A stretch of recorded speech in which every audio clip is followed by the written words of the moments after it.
Bonjour chers auditeurs et bienvenue dans ce numéro 106 de Sud Éducation en compagnie de Mariem. Bonjour Mariem. Bonjour Aïda.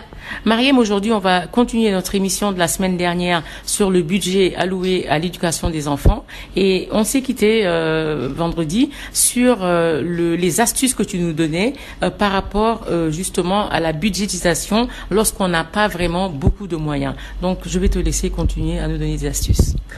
Oui, justement. Donc la semaine dernière, nous étions en train d'évoquer le fait qu'il fallait effectivement avoir un budget qui est très maîtrisé. Quand on a des enfants, il faut mettre de l'argent de côté. Il faut mettre de l'argent de côté aussi pour les moments qui ne seront pas, qui seront difficiles. Il faut penser vraiment, pas forcément au bon jour, mais aussi au mauvais jour.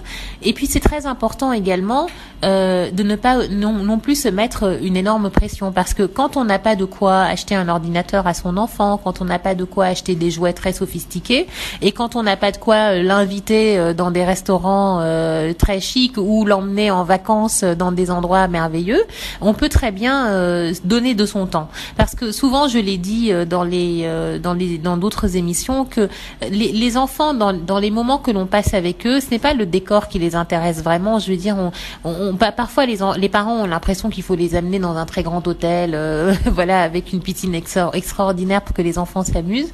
En réalité, ce qui vraiment amuse les enfants, ce qui va leur faire très plaisir, c'est le fait d'être avec leurs parents, c'est le fait que leurs parents aient pris ce temps pour être avec eux, aient pris du temps pour jouer à des jeux de société avec eux. Donc quand on n'a pas la possibilité, par exemple, d'inscrire son enfant à un club de sport, eh ben on peut très bien faire du sport tous ensemble à la maison, une ou deux fois par semaine. On peut aussi, quand on n'a pas la possibilité de lui offrir des loisirs, eh bien on peut faire les loisirs soi-même à la maison. Donc on peut, comme je l'ai dit, regarder sur Internet. Avec du carton, on peut fabriquer des tas de choses. On peut vraiment éveiller la créativité des enfants comme ça. On peut également faire des activités telles que de la cuisine, du jardinage, du bricolage. Ce sont des choses que les enfants aiment beaucoup faire avec leurs parents. On peut se promener dans des endroits où ce n'est pas payant. On peut aller à la plage, on peut aller dans une forêt, on peut aller sur une plaine. Je veux dire, il n'y a rien qui nous oblige à forcément aller dans un lieu payant. Donc quand on n'a pas les moyens, eh bien il faut mettre le paquet sur l'imagination, il faut mettre le paquet sur le temps que l'on alloue à nos enfants. Il faut dégager du temps. Donc souvent d'ailleurs, quand on gagne beaucoup d'argent aussi, c'est parce qu'on travaille énormément, donc on a beaucoup moins de temps, donc on va compenser avec des choses un peu chères. Quand on n'en gagne pas beaucoup, c'est vrai aussi qu'on va passer beaucoup de temps à faire plusieurs emplois, mais on peut quand même au moins dégager une journée, une demi-journée par semaine à consacrer à ses enfants et à leurs loisirs. Ça, c'est très important. Alors, question très importante, Mariem, pour moi. Jusqu'à quel moment doit-on soutenir nos enfants? Disons jusqu'à quel âge? Parce que c'est vrai qu'on parle d'enfants, mais après il y a quand même l'adolescence. Après l'adolescence, l'enfant va peut-être avoir son bac, entrer à l'université ou ailleurs, dans les études supérieures. Jusqu'à quel moment on soutient les enfants? Bon, déjà, il faut budgétiser jusqu'à après le bac, après les études supérieures. C'est-à-dire qu'il faut juste se dire que quand on soutient son enfant et qu'on va donc lui payer des études, eh bien, il faut avoir de quoi jusqu'à ce que l'enfant ait un diplôme, un métier et puisse entrer dans la vie active. Donc ça, c'est extrêmement important. Ensuite, il faut aussi que l'enfant, penser à toutes les dépenses de l'enfant au-delà même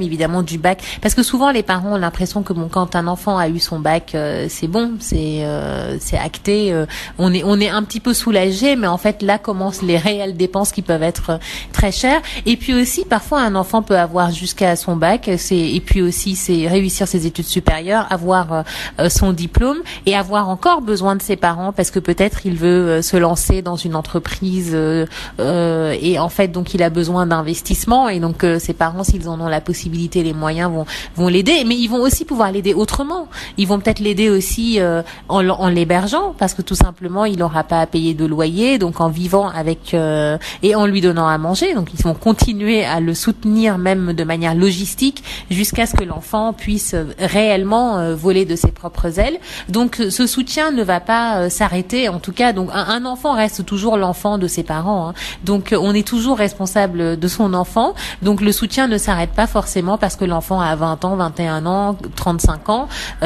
Donc en tout cas, lorsque on budgétise, cette budgétisation doit couvrir les études supérieures et c'est souvent quelque chose qui manque dans nos sociétés parce que arrivé à cette étape des études supérieures, les parents parfois se retrouvent un petit peu démunis parce qu'ils savent pas comment faire, donc justement parce que les études sont de plus en plus chères. Merci Marième pour tous ces éclairages. À très bientôt pour une autre émission.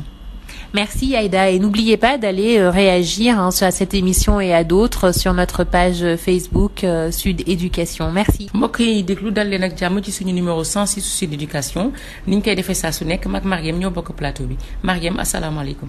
waaleykum salaam Aïda. Marième semaine dernière ñi ngi doon waxtaan ci wàllu xaalis bi ngay jël jagal ko suñu éducation doom yi léegi yaa ngi doon jox ay maanaam li tubaab di booy ay astuces di ñu wax nag yan jaar-jaar la ñu mën a am naka la ñu mën a def ba bu ñu amul moyen yu bari même soo amee moyen sax mais nga mën a def ba am ay priorité ba nga xam ne xale yi du ñu ñàkk dara est-ce que mën nga ci gën ñu ko yaatal. waaw comme ni ma ko doon waxee semaine dernière mooy que ni am na ay dépenses yoo xamante ni mënuñu ko bañ a def maanaam ay dépenses comme santé ci lépp li jëm ci wàllum wér-gu-yaram wala lépp lu jëm aussi ci wàllum éducation dafa nekk ay dépenses yoo xamante ni mënuñu ko def waaye nag am na yeneen dépenses yoo xamante ni effectivement parents yi dañuy xalaat ni que loolu am na ay dépenses la yoo xamante ni mën nañ ko bañ a def mooy par exemple comme ni ma exemple yi ma joxe woon mooy comme def sport wala dem am ay activités ci ay centres mel comme ay danse wala musique wala ay activités artistiques loolu li am na ay waajur yu bari yoo xamante ni suñu néewee doole dañu naan que ni loolu xëy na amul solo mais nag dañu war a jàpp ni loolu lu am solo la ci développement xale yi daf lu am solo la ci seen jàng aussi ndaxte daf leen di ci jàppale bu baax a baax am comme ni ma ko waxee ci ay émissions yu bari am ay activités loisirs dafa nekk daal loo xamante ni dafay gën a dimbali xale yi ci seen jàng looloo tax xale mënuñu ko teg rek muy jàng toujours il faut que mu am aussi même ci bés boo gis rek bés bu yàlla sàkk rek dafa war a am benn moment boo xamante ni xale bi dina ci fo tuuti pour mën a féexal tuuti ay kiiwam nu mu tuddee ci boppam ba pare am tuuti mbégte ci biir journée bi te yooyu nag ay activités yi ma lim noonu mën na bañ a nekk ay activités yoo xamante ni dañ ciy génne xaalis ndaxte kii am loisir mën na nekk bañ a dem ay restaurant yu cher wala mën na nekk bañ a dem ay hôtel yu cher ndaxte ay waajur yu bay dañuy foog ni il faut que ñu dem fu cher wala dem foo xamante ni dafa am ay piscine wala lu kenn xamul ba pour que xale yi kontaan mais xale yi li ñu gën a bëgg mooy nekk ak seen waajur li leen gën a neex en fait li nga xamante ni moo leen di gën a indil mbégte mooy nekk ak seen i ay waajur gis ni seen waajur dañu jël temps pour nekk ak ñoom pour fo ak ñoom pour am ay loisirs ak ñoom donc su fekkente ni même dañu toog kër ga xam nga sport mën nañ ko def ak suñu ay doom ci ëtt bi wala ci biir appartement bi sax su fekkente ni amuñu ëtt wala mën nañu aussi dem doxantu ji fenn foo xamante ni amuñu dara loo xamante dañ ko war a fay mën nañu aussi dem def benn pique-nique même mën na nekk ci tefes bi wala loolu yëpp mën na nekk ay activités yoo xamante ni soxlawuñu di génne xaalis. Mariam xam nga comme ni ñu koy waxee xale du màgg ci bëtu ay waajuram ba ñaata at la ñu war a toppatoo nekk di soutenir suñu doom yi pour ñu gën a mën a avancer pour ñu gën a mën a tekki.